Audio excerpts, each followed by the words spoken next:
Em 17 de abril de 1940, em um laboratório selado na fábrica farmacêutica Temmler-Werke, no distrito de Berlim-Johannisthal, o químico Fritz Hauschild aprovou a mais recente rodada de produção de um composto de metanfetamina comercializado sob a marca Pervitin. O cheiro químico do chão de produção pairava no ar. As pequenas embalagens redondas de lata estampadas com o logotipo da Temmler avançavam pela linha em lotes de 3 miligramas por comprimido, os cilindros de papelão empilhados para envio ao leste em direção aos depósitos do exército e ao oeste para as áreas de concentração do grupo de exércitos A. O relato convencional do que aconteceu nos 60 dias seguintes é bem conhecido. A Wehrmacht atravessou as Ardenas. O corpo de blindados de Heinz Guderian alcançou o Mosa em Sedan em 72 horas. A França colapsou. A história é contada como um triunfo da doutrina, do ritmo operacional, do gênio tático de um general. A história também está incompleta. O Bundesarchiv Militärarchiv em Freiburg mantém em sua série RH 12 a 23 os arquivos do Serviço Médico da Wehrmacht para a primavera de 1940. Os arquivos registram um pedido de 35 milhões de comprimidos de Pervitin entre abril e julho daquele ano, enviados ao Exército e à Luftwaffe, documentados na reconstrução de Norman Ohler em 2015. Otto F. Ranke, diretor do Instituto de Pesquisa para Fisiologia de Defesa da Academia Médica Militar de Berlim, havia conduzido seu teste com 90 estudantes no final de 1939. O composto não seria classificado como substância regulada até julho de 1941. Sedan, 13 de maio de 1940. O 19º Corpo Panzer de Guderian atravessou o Mosa após 72 horas de movimento contínuo. A anotação de diário de Ranke de março de 1940 estabeleceu o protocolo de dosagem. 2 comprimidos por soldado, repetível. Heinrich Böll, o futuro laureado com o Prêmio Nobel, então um soldado raso da Wehrmacht na Polônia ocupada, já havia escrito para casa em 9 de novembro de 1939, solicitando os mesmos comprimidos à sua família. A carta está preservada no Heinrich Böll Archiv, em Colônia. O que um médico berlinense descreveria mais tarde como a infraestrutura química de uma máquina de guerra que, na primavera de 1940, já não dormia. E o pedido que Otto Ranke apresentou ao alto comando da Wehrmacht em 17 de abril de 1940. Esse foi o dia em que as latas de papelão começaram a se mover aos milhões em direção à frente. Temmler-Werke, a fábrica de Berlim que fez um regime sentir-se invencível. Fritz Hauschild era um químico de ambição pouco notável. Ele trabalhava em 1937 em uma pequena empresa farmacêutica no sudeste de Berlim chamada Temmler-Werke, e a molécula que estava prestes a patentear seria, em 3 anos, distribuída em caixas para metade do exército alemão. A patente cobria a síntese de N-metilanfetamina. A dose era de 3 miligramas. O nome comercial era Pervitin. O produto chegou às farmácias alemãs em 1938 sem prescrição e permaneceu disponível sem prescrição até meados de 1941. Albert Mendel, diretor de marketing da empresa, conduziu a campanha. A publicidade prometia vigília, energia, a eliminação da fadiga. Funcionou. As vendas civis aumentaram ao longo de 1939. Trabalhadores de escritório carregavam a lata no bolso do casaco. Motoristas de longa distância a carregavam no porta-luvas. O composto entrou na corrente sanguínea do país antes mesmo de entrar na mochila de um soldado. Então a Wehrmacht percebeu. Otto Ranke era um fisiologista. Ele dirigia o Instituto de Pesquisa para Fisiologia de Defesa na Academia Médica Militar de Berlim, na Invalidenstrasse, e sua pergunta no final de 1939 era operacional. Um soldado poderia ser mantido acordado por 48, 72, 96 horas sem um colapso mensurável no desempenho? Ranke encomendou o Pervitin da fábrica Temmler e conduziu o teste com 90 estudantes de medicina. O resultado, registrado em suas próprias notas, foi de 8 horas de vigília sustentada com uma única dose, repetível. Ele recomendou o composto para uso em combate.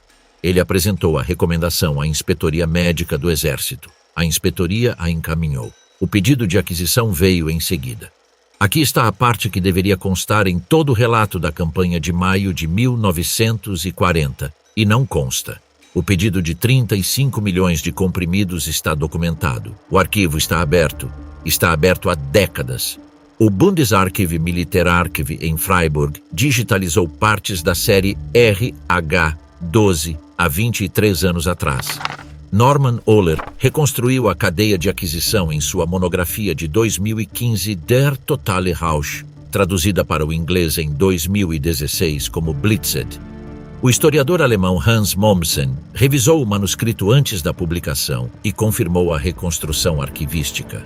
Peter Steinkamp, um historiador médico-militar alemão, havia publicado trabalhos revisados por pares sobre a farmacologia da Wehrmacht antes mesmo do livro de Ohler aparecer. O registro existia em 1945, existia em 1985, existia em 2005. Todo o relato popular de Sedan que o omite está omitindo uma variável documentada, não uma especulativa. Theodor Morell, um dermatologista da Sociedade Berlinense, estava em 1937 tratando um único paciente com injeções diárias. O nome do paciente retornará nesta história. Por enquanto, ele é uma nota de rodapé à margem do registro químico. O composto, em abril de 1940, estava sendo enviado em caixas para as áreas de concentração. Ranke apresentou o pedido mesmo assim. Os testes continuariam em certo sentido. Apenas o laboratório, desta vez, seria uma floresta no leste da França. Sedan, a travessia do Mosa impulsionada por 35 milhões de comprimidos. Na primavera de 1940, o exército alemão estava prestes a tentar algo que seu próprio Estado-Maior havia apenas meses antes considerado operacionalmente imprudente. A travessia das Ardenas por divisões blindadas em movimento contínuo, sem as pausas habituais para descanso. Os 35 milhões de comprimidos encomendados entre abril e julho estão documentados em BARCH-12-23. O protocolo de dosagem estabelecido por Ranke previa 2 comprimidos no início de uma operação, repetíveis a cada 4 horas. O composto entrou na cadeia de suprimentos junto com munição, combustível e rações. Foi distribuído pelas companhias médicas. A caixa se movia com o Panzer. Heinz Guderian comandava o 19º Corpo Panzer. Seu livro de memórias, Erinnerungen eines Soldaten, publicado em 1951, apresenta as 72 horas desde a fronteira de Luxemburgo até o Mosa como um triunfo da doutrina. O livro é autopromocional. Não é um documento médico primário. O documento médico primário está em Freiburg. O avanço de 72 horas, de 10 a 13 de maio de 1940, ocorreu por estradas que o Estado-Maior francês havia considerado intransitáveis para blindados. As colunas avançaram sem parar. As tripulações dos tanques permaneceram em suas posições. Os motoristas não dormiram. Erwin Rommel, comandando a 7ª Divisão Panzer mais ao norte, percorreu 350 quilômetros em um único avanço. A divisão ganhou o apelido de Gespenster Division, a divisão fantasma, porque as unidades francesas não conseguiam localizá-la no mapa. A variável química não é a única explicação para a velocidade. É uma das variáveis documentadas. As cartas de Heinrich Böll para casa, entre novembro de 1939 e maio de 1940, repetem o pedido. Ele escreve pedindo comprimidos. Ele escreve que o fornecimento na frente nem sempre é confiável. Ele escreve da Polônia ocupada depois da frente ocidental. As cartas estão preservadas no Heinrich Böll Archiv em Colônia. Não são o testemunho de um oficial superior. São o testemunho de um soldado raso, a patente mais baixa do exército alemão, que 23 anos depois ganharia o Prêmio Nobel de Literatura por romances sobre a consciência alemã. Em 1939, ele pediu à família que lhe enviasse Pervitin. A Luftwaffe conduziu um programa paralelo. Tripulações de bombardeiros em missões longas recebiam uma variante em chocolate. Hildebrand, Coca-Cola, misturada com o mesmo composto, distribuída junto com a ração padrão. Pilotos que retornavam de missões sobre o canal relataram o estado de alerta sustentado em voos que deveriam ter terminado em colapso. O composto não eliminava a fadiga. Ele adiava o reconhecimento da fadiga. A distinção seria importante. Em 22 de junho de 1940, no vagão ferroviário em Compiègne, o mesmo vagão no qual a delegação alemã havia assinado o armistício em novembro de 1918, a França se rendeu formalmente. A campanha havia terminado. O triunfo era completo. Os cinejornais mostravam as colunas em marcha e as estradas vazias. Eles não mostravam o que o serviço médico da Wehrmacht começava a registrar em seus arquivos nos meses seguintes. Os relatórios de mortalidade de maio, junho, julho e agosto de 1940 contêm registros que não se encaixam nas categorias padrão: colapso cardíaco em soldados com menos de 30 anos, episódios psicóticos agudos em tripulantes de tanques, síndromes de insônia persistente que não se resolveram quando a campanha terminou. Os médicos de campo identificados, pesquisas os identificaram nos arquivos do Serviço Médico em Freiburg. Começaram a enviar relatórios de casos pela cadeia de comando. Os relatórios chegaram a Hanke. Hanke, o homem que havia apresentado o pedido de aquisição em abril, agora lia as consequências de seu próprio trabalho em junho. O que os médicos da linha de frente começaram a registrar no final de junho não foi vitória, foi um padrão. Como os próprios médicos do Reich perderam o controle do composto. Em 1º de julho de 1941, o líder de saúde do Reich, Leonardo Conti, colocou o Pervitin sob a lei do ópio do Reich, classificando o composto como uma substância regulada. A ordem foi, em termos operacionais, 14 meses tarde demais. O texto da regulamentação aparece no Reichsgesundheitsblatt, o boletim oficial de saúde do Reich, e o documento ainda pode ser recuperado no Bundesarchiv Berlin-Lichterfelde. Conti detinha o título de Reichsgesundheitsführer. Ele havia recebido advertências do serviço médico da Wehrmacht desde o outono de 1940. Ele havia recebido advertências de médicos civis que tratavam síndromes de dependência em trabalhadores de fábricas. Ele havia, por sua própria correspondência, compreendido a escala da distribuição. A regulamentação, quando veio, não recolheu retroativamente as caixas já em campo. Não estabeleceu um mecanismo de fiscalização para as companhias médicas do Exército. Não abordou a variante de chocolate nas rações da Luftwaffe. Alterou o status legal do composto no papel. A cadeia de suprimentos continuou. Os casos registrados nos arquivos do Serviço Médico entre o verão de 1940 e a regulamentação em 1941 enquadram-se em 3 categorias. A primeira é colapso cardíaco em soldados com menos de 30 anos, registrado em múltiplos relatórios de hospitais de campanha, atribuído pelos médicos assistentes ao uso contínuo de estimulantes durante a campanha de maio e nos meses seguintes. A segunda é episódio psicótico agudo, soldados apresentando paranoia, alucinação e fala desordenada, em alguns casos exigindo remoção da linha de frente. A terceira é dependência.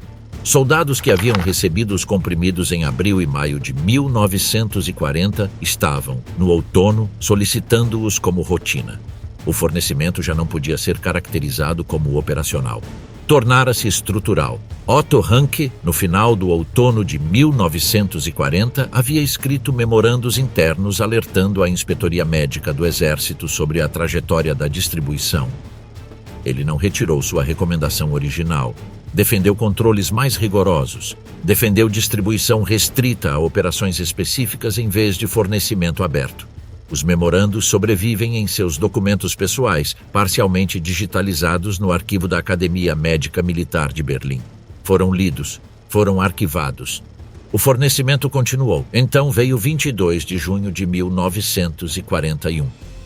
A Operação Barbarossa começou ao longo de uma frente de mais de 2.000 quilômetros. 3 milhões de soldados alemães e do eixo cruzaram para o território soviético na maior ofensiva terrestre da história militar registrada. As companhias médicas dos exércitos invasores levaram o composto com elas. A regulamentação sob a lei do ópio do Reich não seria implementada por mais 9 dias. Quando a Ordem de Conti entrou em vigor legalmente em 1º de julho de 1941, a ofensiva já estava profundamente dentro da Lituânia, Bielorrússia e Ucrânia Ocidental. A cadeia de suprimentos não parou, não podia parar. Os depósitos na retaguarda dos grupos de exército haviam sido abastecidos na primavera. As companhias médicas tinham ordens permanentes. A regulamentação chegou a Berlim enquanto as caixas já se moviam para o leste. O padrão documentado em 1940 repetiu-se em 1941, mas em uma escala que o serviço médico ainda não havia medido. A Frente Oriental não operava em campanhas de 72 horas. Funcionava em operações contínuas ao longo de milhares de quilômetros, no calor do verão, na lama do outono, no frio do inverno para o qual o alto comando alemão não havia se preparado. O composto foi distribuído durante o avanço de verão. Foi distribuído durante os cercos em Bialystok e Minsk no final de junho e início de julho. Foi distribuído durante a marcha sobre Smolensk em agosto. Foi distribuído durante o cerco de Kiev em setembro, no qual mais de 600 mil soldados soviéticos foram feitos prisioneiros. Em outubro, os arquivos do serviço médico contêm registros indicando que os médicos de campo já não conseguiam acompanhar de forma confiável a distribuição ao nível de companhia. As caixas estavam chegando. As caixas estavam sendo abertas. Se o protocolo de dosagem estava sendo seguido ou se os soldados estavam se automedicando em intervalos de sua própria escolha, já não era algo que o serviço médico pudesse responder. Os casos de colapso cardíaco registrados nos relatórios de mortalidade da Wehrmacht para a segunda metade de 1941 aumentaram. O mesmo ocorreu com os episódios psicóticos. O mesmo ocorreu com as síndromes de dependência documentadas. Ernst Günther Schenk, um farmacêutico da SS que mais tarde testemunharia após a guerra, observou os padrões de distribuição nos depósitos da retaguarda da Frente Oriental. Seu testemunho pós-guerra, prestado a interrogadores americanos, parafraseado nos arquivos de registros capturados no Nara, descreveu um sistema no qual a regulamentação médica existia no papel e a realidade operacional existia na estrada de suprimentos. O composto agora estava regulamentado. Se alguém na cadeia de comando pretendia fazer cumprir essa regulamentação, dado o que a Frente Oriental estava prestes a exigir, era uma questão completamente diferente. Não seria respondida em 1941. Theodor Morell, o médico pessoal e seu paciente A. Theodor Morell era um dermatologista da Sociedade Berlinense de reputação mediana antes de 1936. Era acima do peso, suava muito, mantinha registros precários de seus outros pacientes e, após 1936, tornou-se, por escolha pessoal de Hitler, o único médico com acesso diário ao homem que tomava decisões estratégicas para um continente em guerra. A escolha não se baseou em credenciais. Baseou-se em um único tratamento de injeções que Morell administrou em 1936. Após o qual o paciente relatou sentir-se restaurado. A partir desse momento, Morell viajou com o paciente. Manteve cadernos, registrou cada injeção. Os cadernos sobreviveriam à guerra e chegariam aos Estados Unidos em maio de 1945. O paciente foi registrado nos cadernos como paciente A. As anotações começam em 1936 e seguem até abril de 1945. Nesse período, Morell administrou, segundo sua própria contagem, mais de 800 injeções distintas. As substâncias somavam aproximadamente 90, incluíam vitaminas, incluíam preparações hormonais, incluíam Eucodal, uma preparação de oxicodona de marca registrada, incluíam compostos de metanfetamina da mesma família química dos comprimidos que a Wehrmacht vinha distribuindo desde 1940. O padrão de escalada visível nas anotações de 1944, confirmado pelos cadernos capturados agora mantidos no National Archives em College Park, Maryland, no Record Group 242, registros alemães capturados, mostra uma progressão do uso ocasional para a administração diária de múltiplas substâncias em combinação. Morell não parecia seguir um plano farmacológico coerente. Administrava aquilo que produzia efeito visível. A deterioração física é documentável. Filmagens do Jardim da Chancelaria do Reich em fevereiro de 1945 mostram o paciente incapaz de controlar o tremor em sua mão esquerda. Os cinejornais de 1939 não mostravam esse tremor. Ajudantes que viram o paciente em ambientes privados e que testemunharam após a guerra descreveram períodos de apatia alternando com períodos de agitação. A apatia correspondia, nos cadernos de Morell, a registros de compostos sedativos. A agitação correspondia a registros de estimulantes. O padrão era visível para o médico, registrado pela própria mão do médico, e continuou inalterado durante o inverno final da guerra. Ernst Günther Schenck, o farmacêutico da SS, encontrou a farmácia de Morel no bunker no final de abril de 1945. Seu testemunho pós-guerra, preservado em transcrições de interrogatórios em arquivos americanos de registros capturados, descreveu um estoque de compostos cuja relevância uma prática normal não explicaria. Schenck, um farmacêutico treinado, identificou o inventário. O inventário correspondia às anotações dos cadernos. A implicação estratégica dos cadernos é a camada que a narrativa do pós-guerra não conseguiu absorver. O composto que havia impulsionado o avanço de maio de 1940 estava, em forma intensificada e combinada, sustentando o principal tomador de decisões durante a campanha que o destruiu. As decisões do final de 1944, a ofensiva das Ardenas, a ordem de manter cada metro do território do Reich, a recusa em autorizar retiradas na frente oriental, as ordens transmitidas do bunker a comandantes que as reconheciam como desconectadas da realidade operacional foram emitidas por um paciente cujo registro farmacológico está preservado nos cadernos de seu próprio médico. A conexão não é especulativa. Os cadernos existem. As datas existem. A correlação com o registro operacional existe. Aqui está o que o arquivo capturado estabelece e o que o relato popular não integrou durante décadas. Os cadernos de Morel foram capturados em maio de 1945. Foram resumidos por interrogadores da inteligência militar americana no verão de 1945. Estavam disponíveis em forma fragmentária para estudiosos no final da década de 1940. Na década de 1980 estavam totalmente acessíveis. E, no entanto, a história do colapso do regime, a versão contada no capítulo escolar, na narração documental, na biografia popular, permaneceu uma história de ideologia e força de vontade. O registro químico foi reduzido a uma nota de rodapé. A redução não foi obra de uma conspiração. Foi obra de uma narrativa mais simples, exercendo atração gravitacional sobre uma mais complexa. A narrativa mais simples era mais fácil de contar. A narrativa mais simples era mais fácil de lembrar. A narrativa mais simples foi aquela que o consenso do pós-guerra, em ambos os lados da cortina de ferro, preferiu herdar. Morel não destruiu os cadernos. Ele os levou para fora de Berlim em uma maleta de couro. Em poucas semanas estariam sobre uma mesa em uma sala de interrogatório do exército dos EUA, e a questão do que havia sido administrado, em quais datas, em quais quantidades, a qual paciente, essa questão agora tinha um rastro documental. Bundesarchiv RH 12 a 23, o arquivo que levou 70 anos para ser lido.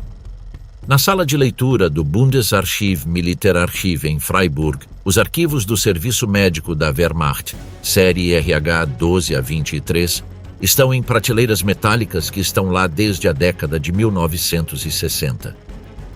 Os números dos arquivos não mudaram. O conteúdo não mudou. Apenas quem se deu ao trabalho de lê-los mudou. A série estava substancialmente aberta a pesquisadores na década de 1970. Partes foram digitalizadas na década de 2010. Os registros de aquisição, os protocolos de dosagem, os relatórios de médicos de campo, os registros de mortalidade, tudo isso esteve disponível sob procedimentos padrão de acesso arquivístico durante todo o período do pós-guerra em que o relato popular da campanha de maio de 1940 foi escrito, reescrito e consolidado na versão que a maioria das pessoas carrega na memória. Os cadernos de Morel estão no National Archives em College Park, Maryland, no Record Group 242. Estão lá desde o final da década de 1940.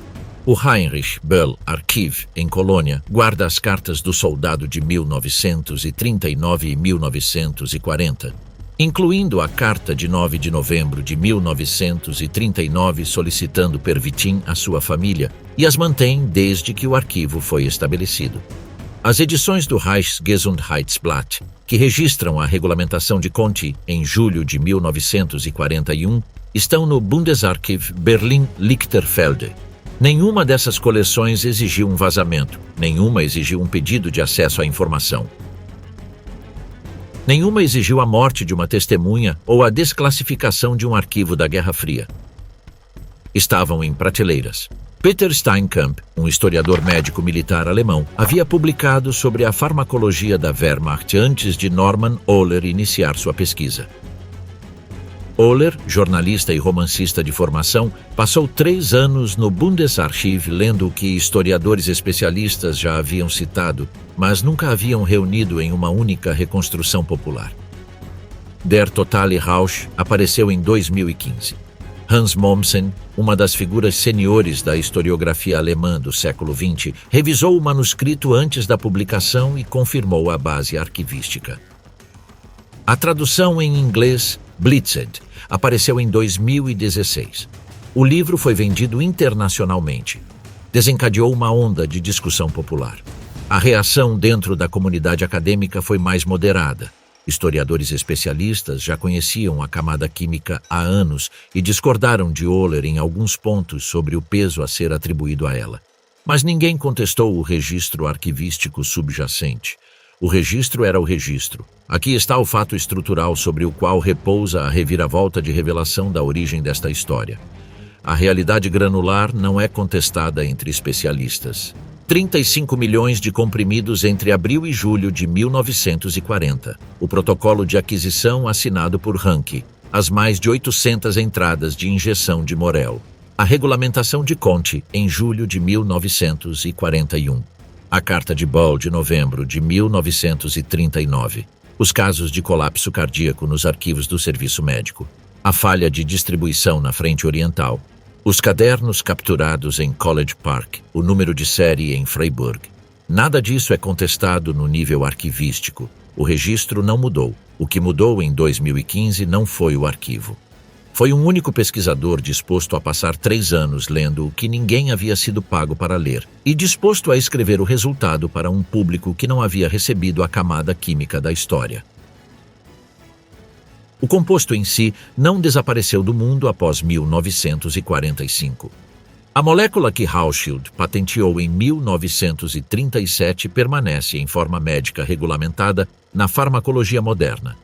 As forças militares modernas, incluindo a Bundeswehr alemã, a Força Aérea dos Estados Unidos e outros serviços aliados, operam doutrinas reguladas de estimulantes para operações sustentadas, com supervisão médica, protocolos de dosagem e proibições que a Wehrmacht não impôs a si mesma em 1940.